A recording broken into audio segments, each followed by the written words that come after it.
안녕하십니까. JTBC 저녁 뉴스입니다. 코로나19가 전 세계로 확산하고 있는 가운데 유럽에서 도내로 입국한 12명에 대해 자가격리 조치가 내려졌습니다. 또 오늘부터는 미국 입국자에 대해서도 자가격리 조치를 내리고 나머지 지역에 대해서는 능동감시 체계를 가동하고 있습니다. 최근 해외에서 들어온 도내 입국자는 모두 95명으로 지역별로는 아시아 입국자가 48명으로 가장 많고 아메리카 28명, 유럽 12명, 아프리카와 중동 지역이 각각 4명입니다. 종교시설과 학원, PC방 등 코로나19 운영 제한 대상 시설에 대한 긴급지원금 신청 기한이 내일 오후 6시까지 연장됩니다. 코로나19 확산을 막기 위해 다음 달 5일까지 운영을 중단하거나 강화된 방역 지침을 준수해야 하는 이들 시설은 시군 재난부서에 지원금을 신청하면 70만 원을 지급받을 수 있습니다. 전라북도는 다음 달 6일 유치원과 초등고등학교 개학을 앞두고 집단 감염이 우려되는 시설 13,000여 곳에 운영 제한 명령을 내렸습니다. 전교조 등 도내 5개 교육 관련 노동조합이 성명을 내고 긴급 돌봄은 최소한의 범위에서 이루어져야 한다고 주장했습니다. 5개 노조는 긴급 돌봄을 장려하는 건 사회적 거리 두기와 맞지 않다면서 가정 내 돌봄이 이루어지도록 학부모의 유급휴가와 휴업수당 지급 같은 국가적 지원이 필요하다고 밝혔습니다. 이번 21대 비례대표 국회의원 선거에 참여하는 정당이 40여 개에 이를 것으로 보여 비례대표 투표용지 개표가 수작업으로 이루어질 것으로 보입니다. 전북 선관위는 현재 중앙선관위에 등록된 정당이 50개로 40개 안팎의 정당이 비례대표 후보를 낼 것으로 예상된다며 이럴 경우 투표용지가 길어져 투표지 분류기와 심사 개수기를 사용할 수 없어 수작업 개표가 불가피한 상황이라고 밝혔습니다. 전북 선관위는 수개표에 대비해 지난 총선보다 개표 사무원을 1,000명가량 늘린 3,100여 명을 확보하고 모의 개표 연습을 진행하고 있습니다.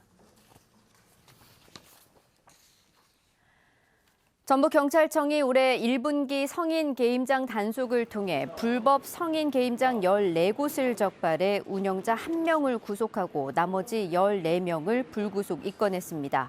경찰은 또 게임기 760여 대와 현금 2,400만 원을 압수했습니다. 이들은 방문객이 게임을 통해 얻은 포인트를 현금으로 환전해주고 게임기를 불법 개조한 혐의 등을 받고 있습니다. 전북지방경찰청 지능범죄수사대는 가짜 KF94 마스크를 유통한 혐의로 50살 A씨를 불구속 기소 의견으로 검찰에 송치했습니다.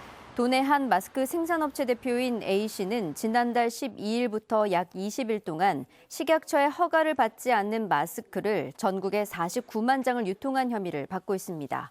경찰 조사에서 A씨는 식약처에 허가 신청을 한 뒤 승인 결과가 나오기 전 마스크를 유통했다고 진술한 것으로 알려졌습니다. 전북경찰청이 폭력조직원들의 집단 폭행 사건을 수사하던 중 실수로 신고자의 신원을 노출시켜 보복 폭행이 일어나게 한 경찰관에게 불문경고 처분을 내렸다고 밝혔습니다. 군산경찰서 소속 A 경위는 지난달 조사 과정에서 서류를 잘못 관리하면서 폭력 피해를 당한 신고자가 알려지게 해 보복 폭행이 일어나게 했다는 이유로 감찰 조사를 받아왔습니다. 오늘 오전 11시 50분쯤 완주군 이서면의 한 쓰레기 매립장에 쌓여있던 쓰레기 더미에서 불이 났습니다. 소방당국은 소방차 20여 대와 헬기 1대 등을 동원해 1시간 40분 만에 불길을 잡은 뒤 잔불을 정리하고 있습니다. 경찰과 소방당국은 목격자 등을 상대로 정확한 화재 원인을 조사하고 있습니다. 서해안을 제외한 10개 시군에 닷새째 건조주의보가 내려져 있습니다. 건조한 날씨는 내일 비가 오면서 물러가겠습니다. 이번 비는 오전부터 시작돼 모레 오후까지 30mm에서 많게는 80mm가 내리겠습니다. 내일 아침 기온은 전주 11도, 익산 9도로 어제보다 5도가량 높겠습니다. 한낮 기온은 17도에서 21도로 포근하겠습니다. 모레 오후부터 비가 그치면서 낮 기온은 10도가량 큰 폭으로 떨어지겠습니다. JTBC 8시 뉴스 예고입니다. 총선을 앞두고 상당수 민주당 후보들이 선거 토론회를 줄줄이 기피하면서 유권자들에 대한 최소한의 의무와 책임마저 저버리고 있다는 지적이 나오고 있습니다. 코로나19 긴급 지원 대상에서 빠진 시설들을 위해 전라북도가 14개 시군의 재난관리기금을 활용해 지원 대상을 늘리는 방안을 제시했습니다.